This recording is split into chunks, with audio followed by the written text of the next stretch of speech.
Clyde grunts as he collapses to the ground. He finds a stick pointing to his neck. Your form is still sloppy. Let's try this again. Mike said. Clyde got up to his feet and grabbed his wooden stick. Remember, precise and elegant swipes. Mike instructed, waving his fake sword above Clyde to signify his battle stance. Clyde nodded and proceeded to do the same stance. Michael attacked first, swiping the stick towards Clyde's legs. He blocks it and aims for Michael's face. Michael dodges and attacks with ease. Someone's ambitious today. Mike teased. I don't know why you still train me. The only enemies we face who still hold swords are elite zombies. They're too inexperienced to do us any damage. Even still, I can't stand to see you perform so poorly, as you did in the dungeon when I had to save your skin. Again. Mike said, as he swung around and went for Clyde's arm. Clyde barely blocked the attack in time. Never get distracted in battle, Mike said. The two men continued their practice duel. Using his surroundings to his advantage, Clyde jumped up into the trees and hid himself among the leaves. Michael stood motionless, trying to listen for Clyde's movements. Clyde carefully maneuvered himself through the leaves, trying to get a good angle on where to strike from. Once he had it, he jumped down, letting gravity carry him to his opponent. Clyde swung around and went for Michael's neck and made contact. Got ya. and I got you. Mike said, as Clyde noticed a stick jabbing into his stomach. Ugh, tied again? There's no such thing as a tie in a duel of blades. You win, you survive. You lose, you die. Clyde let out a sigh. You're getting better. At least you don't scream every time you charge anymore. Yeah, after the run-in with that army of creepers, I think I'll save the battle cries for deaf opponents. Well, I think that should do for training today. Shall we head to the village to get a bite to eat? I thought you were gonna make fish stew.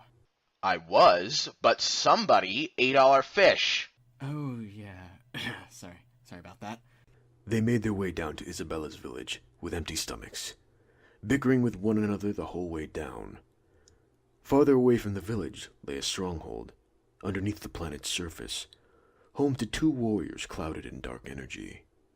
Twins from birth, yet separated by one heart that is pure, and the other conflicted.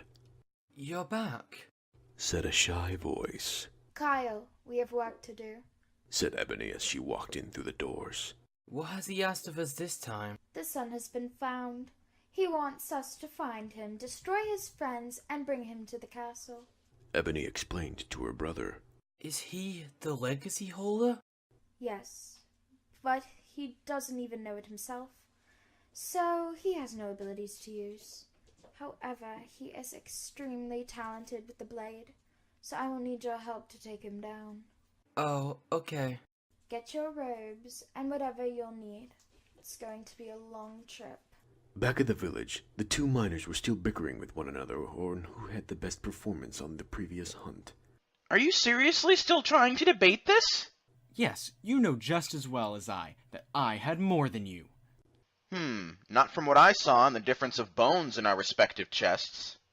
You stole some from me, you blockhead. Easy with the profanity! Frank said, carving his steak. Honestly, you two are like children. Isabella said from the opposite end of the table. Does that make you our mom? Clyde, no. Isabella and Frank simultaneously facepalm. So what new resources did you dig out from that dusty old mine shaft? We got some melon seeds, so now we'll finally be able to make a melon farm. Yeah, great. You'll get to spit seeds at me again. It's getting late, you two. You'd better head on home, unless you want to miss all the fun. Oh yeah, you heard the man, Clyde. Let's get going. Mike said, getting up off his seat. The duo bid their goodbyes to their friends and left for home just before the sun set. As they walked up the hill leading to their homes, a figure hooded in black was patiently watching. Go. Whispered a female voice in the distance, unheard by Mike or Clyde. And remember, leave the legacy holder alive. Kill the others. Said a quiet male voice, also unheard. As the sun finally set below the horizon, noises of movement could be heard among the grass and trees. Michael put his hand in front of Clyde and said, We're not alone. What do you mean? What do you think I mean? There's someone here watching us. The sounds of movement continued, but they seemed to be coming from every direction. Coming from trees, the grass, and even from the small nearby lakes and rivers. The moon rose into the sky as the two miners found themselves surrounded. But by who or what? After what seemed like an eternity, a neat line of zombies, with a decent amount of them being elite, jumped down from the trees, swam out of the lakes, and rose from the ground. They all faced toward their opponents. Michael's eyes widened, but not with fear, with surprise. Clyde, however, was indeed afraid. He hadn't seen this many zombies unionized into one horde in a very long time. In moments, zombies circled around the two miners, surrounding them. Clyde drew his bow, knowing he could be more effective with it instead of his sword. Michael drew out both of his blades, prepared to take on this large horde. The two assassins looked on from a distance to see if their forces could be enough to do their master's bidding. Shouldn't we be helping them? Why? They're just zombies. They're expandable. Besides, we must let them weaken them first. Then we strike. Ebony said with a wicked smile. Kyle said nothing in response and looked back at the scene. Clyde took on an arrow and pulled back on the bow, aiming at his first target. Michael lunged forward toward the mob, cutting down 7 zombies with one swipe. The first elite took charge, aiming at Michael, but with non-lethal targets. Mike blocked every swipe, cut and slashed his way through. Clyde continued to shoot, floored 4 zombies with 4 consecutive shots. Clyde noticed something about how Michael was fighting. He's been noticing this for a while now. His strikes are precise, yes, but not like they usually are. His strikes are fueled by anger and pain. His confident smile faded into an angry frown. But he had no time to think about that, as the zombie was getting too close. He shot it down with one quick arrow. The once large horde was being reduced, zombie by zombie. The elite zombies being taken out in large quantities by Michael's precise slices. Kyle, go after the legacy holder. Kyle looked back at his sister with a face of fear. Quit your whining. He hasn't discovered his powers yet, remember? So just go! Kyle went over slowly to the scene of the fight, drawing his iron blade, which, unlike his sister's, stained innocent blood. His was clean. He walked among the decreasing crowd of zombies for camouflage. Waiting for the right moment, he continued maneuvering among the crowd. Using anger as his fuel, Mike continued to slash at his foes. The two miners were getting separated, which was just what the zombies were instructed to do. Kyle drew in closer and closer. When most of the elite zombies were defeated, and Clyde was far enough away, Kyle made his final move forward. Believing victory was near, Michael began exhausting most of his energy with powerful strikes. A call could be heard in the distance, and the remaining zombies stopped their assault. They moved aside to reveal Kyle standing in the center of the circle, staring at Michael with emotionless eyes. Michael was surprised to see this man, standing among monsters without being attacked. Without saying a word, Kyle lunged forward at Michael, attempting to disarm him. Mike jumped out of the way to dodge the attack. Mike, expecting a slow attack, took his time to look behind him, something that would nearly cost him an arm, as he witnessed the blade about to hit. Moving his opposite blade to block, he looks on in shock. He hasn't faced a human in such a long time, as most of the remainder of the human race was hiding out. Kyle was not like the elite zombies. Elite zombies are given a small amount of training by Brian, but just enough to have basic understanding of how to duel. Something that wouldn't help with an advanced duelist like Michael or Clyde. However, Kyle and Ebony were personally trained by Brian privately. They each learned their skills far beyond just the basics. Continuing to lock blades, they made their way to the village below. Clyde, finishing off what was left of the zombies, ran ahead of them to try and warn the villagers below of what was coming. Michael was pushing the young Kyle back with his powerful strikes. Step after step, strike after strike, the two of them went at it for what seemed like hours. Ebony, tired of her brother's failing, jumped from her spot of hiding and drew her blood-stained iron sword. She slowly starts walking over. Clyde bursts into the town and runs down the street shouting for help. Help! There's someone attacking Mike! There are other people and they're attacking Mike! Isabella wakes up from sudden outbursts and goes to her door as she is rubbing the sleep from her eyes. What's happening? Clyde, are you okay?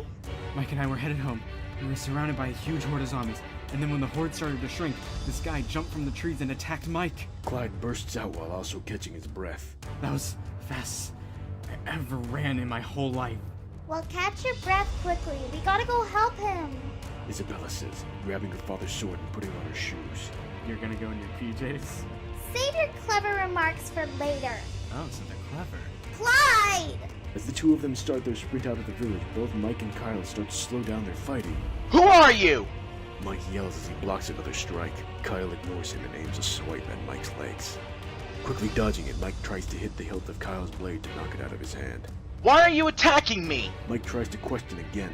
Kyle goes for a strike at Mike's arm, but is blocked again. This time when Mike goes for Kyle's hilt, it flies out of his hand and onto the ground. Mike then reaches forward and shoves Kyle to the ground. Answer me! Why are you attacking us? Mike yelled, putting the blade close to his face. Kyle stares up at him. His face showed anger, but Mike could see the terror and conflict in his eyes. As Mike was distracted, Ebony starts to raise her sword to attack him.